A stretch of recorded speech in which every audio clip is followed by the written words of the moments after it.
যে ব্যক্তি আমি নবীর সুন্নাতের উপর, আমি নবীর আদর্শের উপর কদম কদম চলে চলে প্রত্যেকটা কাজের ভিতর আমার নবীর তরিকা, আমার নবীর আদর্শ সুন্নাত বাস্তবায়ন করে, আমার নবীর তরিকা অনুযায়ী, আমার আদর্শ অনুযায়ী জীবন চালায়, ওই ব্যক্তি আমি নবীর রওজা থেকে যত দূরেই হোক না কেন, বাস্তবিক পক্ষে ওই ব্যক্তি আমি নবীর রওজার সামনে। আর যে ব্যক্তি আমি রাসূলের তরিকা মানে না, সুন্নাহ মানে না, আদর্শ মানে না, ওই ব্যক্তি আমি রাসূলের রওজার যতই সামনে হোক না কেন, বাস্তবিক পক্ষে ওই ব্যক্তি আমি রাসূলের রওজা থেকে হাজার হাজার লক্ষ লক্ষ মাইল দূরে, ঠিক কিনা? এজন্য বাংলাদেশের মুসলমান, এ আমার বাবাজিরা, এ আমার আঞ্চল মুসলমান ভাইরা, যদি নবীর রওজার সামনে নাও যাইতে পারো, যদি নবীর রওজার সুন্নাহগুলো, যদি নবীর সুন্নাহগুলো, নবীর তরিকা আদর্শগুলো মেনে মেনে জীবনকে পরিচালনা করো, তোমার স্ত্রী সন্তানকে পরিচালনা করো আমার রাসূলের কথা অনুযায়ী, তুমি বাংলাদেশে থাকলেও বাস্তবিক পক্ষে তুমি আমার রাসূলের রওজার সামনে, ঠিক না ঠিক? আর যে ব্যক্তি আমি রাসূলের, আমার নবীর সুন্নাহগুলো মানে না, তরিকাগুলো মানে না, হয়তো টাকার জোরে প্রতি বছর হতে যায়, কিন্তু বাস্তবিক পক্ষে আমার রাসূলের রওজা থেকে অনেক দূরে, ঠিক না ঠিক? এজন্য আমার যুবক ভাই, এ আমার পর্দার আড়ালের মা গো, আমার আল্লাহ তাআলার ইবাদত গুলো করতে হবে।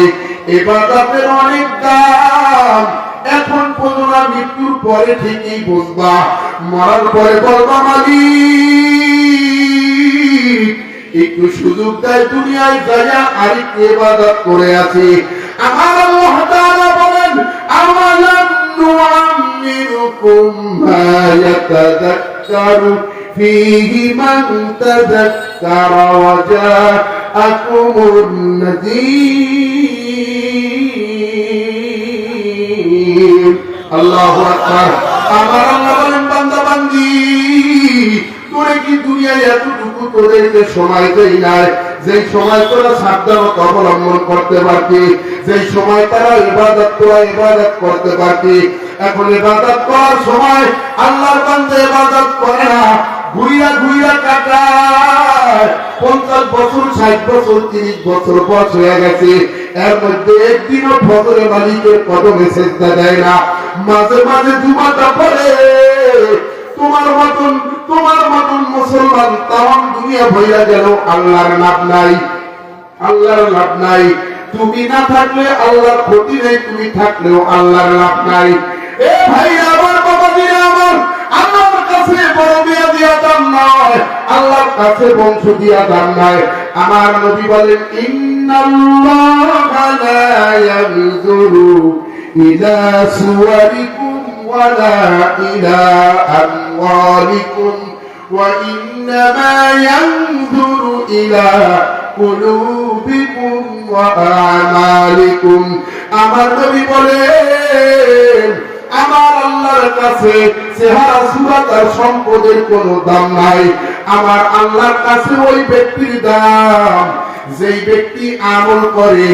আমার আল্লাহ বান্দার আমল দেখে, অন্তর দেখে, আমার আল্লাহ অন্তরটা দেখে। উপরে উপরে তুমি তো হুজুরকে ঠিকই ভালোবাসো, ভিতরে যে তুমি কত মুনাফিক, হুজুরকে বিদায় করার জন্য উইঠা বইয়া লাগো, তোমার মতন মুনাফিক আর কেউ নাই। আমার আল্লাহ উপরেরটা দেখে না, আমার আল্লাহ ভিতরেরটা দেখে। ভিতরে কি আছে, অন্তরে কি আছে, আমার আল্লাহ এইটা দেখে। মা জাআলাল্লাহু লিরাজুলিন মিন কলবাইনি ফি জাওফিহি।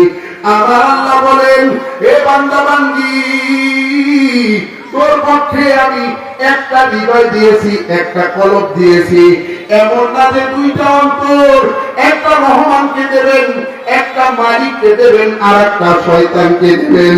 এজন্য আমার যুবক ভাই, হৃদয় একটা, মালিক একজন, আমার আল্লাহ একজন মালিক, অন্তর একটা, এইটা দিতে হবে আল্লাহকে। সকিনা, বলিনা, রহিমা, জরিনা আর প্রিয় তোমাকে এই অন্তর দেওয়া যাবে না, কারণ এই অন্তরের মালিক হলো আমার আল্লাহ। এখানে মহব্বত থাকবে সবচেয়ে বেশি আমার আল্লাহ, এখানে মহব্বত থাকবে সবচেয়ে বেশি আমার নবীর। ঠিক কিনা? দুনিয়ার কোন প্রেমিকার জন্য সবচেয়ে বেশি মহব্বত থাকতে পারবে না। আল্লাহ যে মা বাবাকেও বেশি মহব্বত করা যাবে না রে বাবা।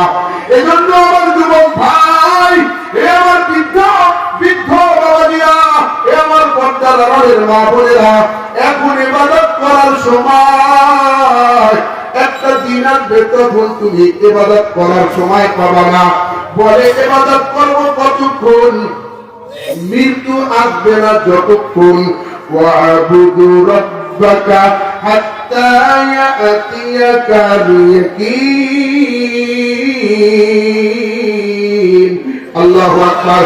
আমার আল্লাহ বলেন, বান্দা বান্দি মৃত্যু পর্যন্ত ইবাদত করবা। এজন্য ইবাদত হবে কতদিন? ইবাদত হবে কতদিন? জীবন আছে যতদিন ইবাদত হবে কতদিন? জীবন আছে যতদিন। এজন্য জীবনকে ইবাদতের জন্য দিছে রে বাবা। এই জীবনটা হেলাই খেলাই কাটানোর জন্য দেয় নাই। সময়ের মূল্যায়ন করো, এখন সময় আছে ইবাদত করার, এখন ইবাদত করো। আমাদের একজন বুজুর্গ বলেন, সময় হলো তিন প্রকার। একটা হলো অতীতকাল, বর্তমান কাল, ভবিষ্যৎ কাল। অতীতকাল তোমার জীবন থেকে ছুটে গেছে, আফসোস করে লাভ নাই, ওইটা আর পাবা না। ভবিষ্যৎ কাল তুমি পাবা কিনা এইটারও কোনো গ্যারান্টি নাই। কিন্তু বর্তমান কালে যেইটা আছো, এই বর্তমান সময়টাকে তুমি কাজে লাগাও। এই বর্তমান সময়টা তুমি মসজিদে দেয়া মালিককে সেজদা দাও, কারণ ভবিষ্যৎ পাবা কিনা এইটার কোনো গ্যারান্টি নাই। ঠিক কিনা? মানুষ যত সামনে যায়, যত বয়স হয়, তত কবরের দিকে যায়। মানুষের যত বয়স হয়, তত আখিরাতের কাছাকাছি চলে যায়। আমার আল্লাহ বলেন সূরা আম্বিয়ার ভিতর, ইকতারাবা লিন-নাসি হিসাবুহুম ওয়া হুম ফি গাফলাতিন মুরিদুন। আমার আল্লাহ বলেন, মানুষ প্রতিদিন এবং মানুষ প্রতিদিন হিসাব নিকাশের দিকে যাচ্ছে। প্রতিদিন আপনি হিসাবের দিকে এগিয়ে যাচ্ছেন। আপনার দিন ছোট হইতে আছে, হায়াত কমতে আছে, হিসাবের দিকে আপনি চলে যাইতে আছেন। আপনাকে আমাকে হিসাব দিতে হবে। হযরত ওমর রাদিয়াল্লাহু তাআলা আনহু বলেন, হাসিবু ক্বাবলা আন তুহাসাবু। তোমার কাছে একদিন হিসাব দেওয়া হবে, তার আগে নিজের হিসাব তুমি করে নাও। ঠিক কিনা? আপনি যদি কোন অফিসে চাকরি করেন, বছর শেষে যখন অডিট আসবে, আপনি জানেন ডিসেম্বরের শেষ তারিখে অডিট আসবে, পুরো বছরের হিসাব আপনাকে দিতে হবে। আপনি রাত দিন কাজ কইরা, রাত 2টা-3টা পর্যন্ত কাজ কইরা হিসাবটা আগাইয়া রাখছেন, কারণ আগামীকালকে আপনার হিসাব দিতে হবে। কারণ আপনি জানেন আগামীকালকে অডিট আসবে, এজন্য কয়েকদিন পর্যন্ত আপনার ঘুম নাই। কিন্তু আমার মালিক আপনাকে আমাকে কিয়ামতের ময়দানে দাঁড়াইয়া যখন হিসাব চাইবে, আমার আল্লাহ বলবেন, ইকরা কিতাবাকা কাফা বিনাফসিকাল ইয়াওমা আলাইকা হাসিবা। আমার আল্লাহ বলবেন, পড়, আজকে তোর আমলনামা তুই নিজে পড়ার জন্য নিজেই যথেষ্ট। পড়া দেখ কি আমল করছস। আমার নবীর কাছে আব্দুল্লাহ ইবনে সালাম রাদিয়াল্লাহু তাআলা আনহু একদিন আসছে। আয়েশা বলে, ইয়া রাসূলুল্লাহ, ইয়া হাবিবাল্লাহ, কবরে মুনকার নাকির ফেরেশতা ছাড়া যে অন্য কোন ফেরেশতা আসবে? আমার নবী বলেন, হ্যাঁ, মুনকার নাকির ফেরেশতা ছাড়া যে একজন ফেরেশতা আসবে। বলে, ওই ফেরেশতার নাম হলো নোমান। ওই ফেরেশতা চাঁদের চেয়ে উজ্জ্বল, সূর্যের চেয়ে আলোকিত। বলে, ওই ফেরেশতা কবরে আয়েশা মৃত্যুকে মুদ্দারকে বলবে, কুন বিইজনিল্লাহ, আল্লাহর হুকুমে জীবিত হ, ও উঠা বস। আল্লাহর বান্দা মৃত্যু লাশটা কবরের ভিতর উঠা বসবে। এবার ফেরেশতা বলবে, দুনিয়ায় কি আমল করছস ওইগুলা লিখতে থাক। এইবার মুদ্দার বলবে, ভাই ফেরেশতা, আমার কাছে তো কাগজ নাই, কলম নাই, কালি নাই, কিভাবে লিখবো? ফেরেশতা বলবে, আরে তুই তোর আঙ্গুলকে কলম বানা, তুই তোর মুখের লালাকে কালি বানা। বলবে, কাগজ পাবো কোথায়? ফেরেশতা টান দিয়া কাফনের কাপড় ছিঁড়ে একটা কোনা দেবে, দিয়া বলবে এইটাই তোর কাগজ, লিখতে থাক।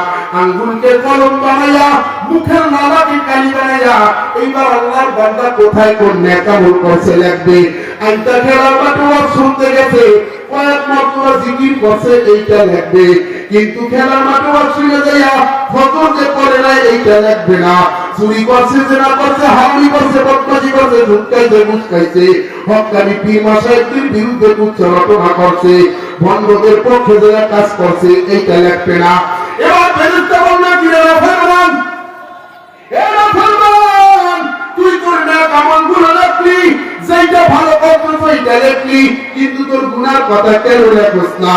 এইবার আল্লাহর বান্দা বলবে, ভাই ও ফেরেশতা, গুনার কথা লিখতে আমার লজ্জা লাগে। এইবার ফেরেশতা বিশাল বড় একটা বুক জামাই করে বাইর করে বাড়ি শুরু করবে আর বলবে, নাফরমান, ও নাফরমান, আল্লাহ দুশমন, জালেম, দুনিয়ায় গুনাহ করছস, লজ্জা লাগে নাই? হারামি করছস, লজ্জা লাগে নাই? নিজের পন্থী অন্য জায়গায় পরকিয়া করছস, লজ্জা লাগে নাই? মানুষকে বিপদে পাইয়া, মানুষকে দুরবস্থায় পাইয়া চড়া হারে ছুটের টাকা নিতেস, লজ্জা লাগে নাই? মানুষকে রাস্তার মধ্যে মারছস, আলেমদেরকে অপমান করছস, ইমামদেরকে অপমান করছস, লজ্জা লাগে নাই? এখন গুনার কথা লিখতে লজ্জা লাগে? এমন বাড়ি শুরু করবে, সত্যের হাত মাটির নিচে চলে যাইবে, আবার টাইনে উঠাইবে। এইবার কান্দবে আর বলবে, ভাই ফেরেশতা, আমাকে ছাইরা দাও, আমি লিখতে আছি কোথায় কোন গুনাহ করছি। এইবার কোথায় কোন গুনাহ করছে আল্লাহর বান্দা লিখতে থাকবে। এইবার লেখা যখন শেষ হয়ে যাবে, ফেরেশতা ওইটাকে মালা বানাইয়া ওই আমল নামা যেটা লেখছে